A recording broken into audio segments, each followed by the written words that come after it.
আপনি যদি আমার ফেসবুকে যান, ওই দুইটা লেখা এখনো পর্যন্ত আমি হচ্ছে অনলিমি করি নাই, এখনো পর্যন্ত আছে দুইটা লেখা।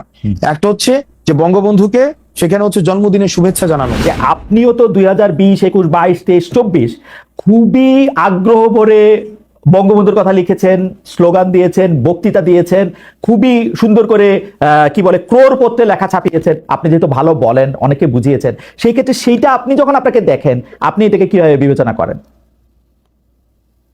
আমার জীবনে আমি একটা বক্তব্য দেই নাই, একটা মিছিলে যাই নাই, 1 মিনিটের জন্য আমি কোনো ছাত্রলীগ করি নাই।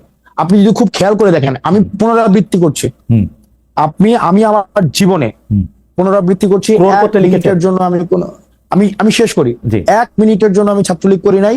ক্যাম্পাস লাইফে আমি ক্যাম্পাসে আসি 2016 সালের ডিসেম্বরের লাস্ট উইকে ক্যাম্পাসে আসি, এবং ক্যাম্পাস থেকে চলে আসা পর্যন্ত ছাত্রলীগ বিরোধী আমারও সবসময় অবস্থান ছিল, গ্যাস্ট্রম বিরোধী অবস্থান ছিল, গণরম বিরোধী অবস্থান ছিল, এবং সেটি নিয়ে আমার আন্দোলনেরও আমার ইতিহাস রয়েছে।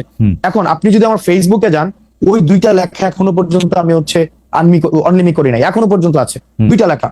একটা হচ্ছে যে বঙ্গবন্ধুকে সেখানে হচ্ছে জন্মদিনের শুভেচ্ছা জানানো। আপনি যদি 2020 সালে বঙ্গবন্ধুর জন্মদিনে 100 কোটি টাকা বরাদ্দ দেওয়া হয়েছিল, মনে আছে কিনা আপনি দেখেন, যে শতবর্ষর জন্মদিনে 100 কোটি টাকা বরাদ্দ দেওয়া হয়েছিল, এবং আপনি যদি ওই পোস্টের আপনি ক্যাপশনটা পড়েন, ওই ক্যাপশনের মধ্যে ওই শেখ মুজিবের একটা উক্তি লেখা আছে যে যেই দেশের মানুষ খাইতে পায় না, যে দেশের মানুষ হচ্ছে এখনো পর্যন্ত অন্ন বস্ত্র বাসস্থানের জোগাড়ই করতে পারে নাই, তাদের আবার কিসের জন্মদিন, তাদের আবার কিশোর জন্মদিন। অর্থাৎ যেই ব্যক্তি এই কথা বলে গেছে তার জন্য আপনি 100 কোটি টাকা দিচ্ছেন, সেটা হচ্ছে মার্চ মাসে। তখন আমি শেষ করি, তখন আমাদের হচ্ছে করোনার ইস্যুটা চলে আসছিল 2020 সালের হচ্ছে খুব সুন্দর মার্চে হলগুলো বন্ধ হয়ে যায়, মার্চের সেকেন্ড উইকে বা ফার্স্ট উইকের দিকে হলগুলো বন্ধ হয়ে যায়। সেটাকে মিন করার জন্য হচ্ছে আমি ওই ক্যাপশনটা দিয়েছিলাম। আপনি যদি এখনো যান, আপনি সেখানে এটা দেখতে পাবেন। আমি এটা অনলিমি করি নাই, কারণ আমার চিন্তার ওইটাতে পরিবর্তন আমি করি নাই। ওকে। দ্বিতীয়ত ইত্তেফাকে খুব সম্ভবত আমার একটা লেখা আসছিল ইত্তেফাকে, যে বঙ্গবন্ধুর জন্মদিনে, অর্থাৎ ওই বছরই তার জন্মদিনে হচ্ছে একটা শুভেচ্ছা জানানোর জন্য। এখন আপনার একটা হিস্ট্রিতে আপনি শেখ মুজিবকে দুই ভাবে সেখানে অ্যানালিসিস করতে হবে। হ্যাঁ, 2020 সালের পত্রিকাতে আমি ডেট ধরে বলতে পারবো, 17 মার্চ আমাদের হলগুলো বন্ধ হয়ে যায় খুব সম্ভবত মার্চের ফার্স্ট উইকের দিকে। অর্থাৎ সরকার অনেক ঝাঁকজমকপূর্ণ আমার অসুবিধা নাই, আপনি বলেন 2020-এ আপনি এরকম একটা লেখা ইত্তেফাকে লিখছিলেন, তাই তো? হ্যাঁ, আমি লিখছিলাম ইত্তেফাকে। আচ্ছা, আমি ইত্তেফাকে লিখেছিলাম, কিন্তু আপনি আমার পুরো ব্যাকগ্রাউন্ড, আপনি আমার ইউনিভার্সিটি লাইফ, আপনি পুরো জায়গায় ছাত্রলীগ করা খারাপ, জনক সার্জিস তো করতেন ছাত্রলীগ করা আমি দেখি না। আমার এক্সপেরিয়েন্স খুবই বাজে, কারণ ছাত্রলীগ আমাকে হল থেকে বের করে দিতে চাইছে, 11 তলায় উঠায় আমাকে ঘাট ধরে হচ্ছে 11 তলায় থেকে ফেলে মেরে ফেলতে চাইছে, আমার রুম দখল করছে। আমার এক্সপেরিয়েন্স, আমার পরীক্ষার আগের রাতে হল থেকে বের করে দিতে চাইছে। 2020 সালে না, 2017, আমি 2017 সালের কথা বলছি।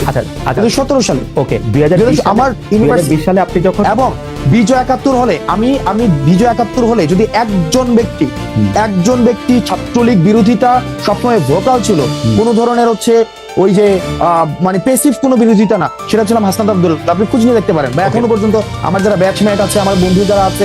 এবং আপনি যদি একটা জিনিস দেখেন, এই যে নাহিদ, আসিফ, তারপর হচ্ছে আপনার যারা ফেসিবাদ বিরোধী যে রাজনৈতিক দলগুলো ক্যাম্পাসে তখন ছিল গণ অধিকার পরিষদ, নূর ভাইরা যারা ছিল, রাশেদ ভাইরা ছিল, আমার সাথে কিন্তু সম্পর্কে এমন না যে অভ্যুত্থানের পরে আমরা তখন থেকেই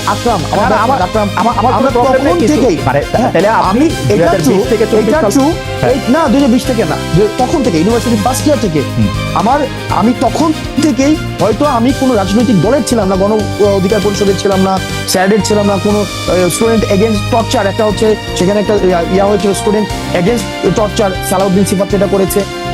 আমরা তখন চেষ্টা করেছি ছাত্রলীগের এই যে নির্যাতন গুলাকে কিভাবে হচ্ছে আমরা ভিজুয়ালি দেখানো যায়, ইন্টারন্যাশনাল মিডিয়াতে সেগুলোকে প্রচার করা যায়। এটার থ্রু যে আমি কোনো পার্টিজান পলিটিক্স করি নাই, কিন্তু পুরো সময়টা হচ্ছে এই ছাত্রলীগ বিরোধী আমার অবস্থান ছিল। ওকে, থ্যাংক ইউ সো মাচ। তাহলে আপনি মনে করেন যে ওই সময় আপনার যে অবস্থান ছিল, সেই অবস্থানটা মানে কোনো একটা চাপের মুখে দ্বারাও মনে করেন আপনি বঙ্গবন্ধুর জন্য যে লেখা লিখছেন, সেটা হচ্ছে আপনি আপনার জায়গা থেকেই লিখছেন। এই লেখাকে এখন আবার আপনি লিখবেন নাকি এটা আবার একটু কারেকশন করে লিখবেন? আমি সেটাই জানতে চাইছিলাম আপনার অবস্থান। আমি তো অনলিমি করি না এখনো, কারণ আমি ওইটাকে এখনো বিশ্বাস করি, যে দেশের মানুষ, আমি এখনো বিশ্বাস করি। আমার ওই লেখাটা এখানে যেটা আছে, আমি তো চাইলে অনলিমি করে ফেলতে পারতাম। এত গালাগালি, এত ট্রোল, এত প্রশ্ন আমি তো অনলিমিট করতে পারতাম, অনলিমিট করি নাই, আমি কেন করবো?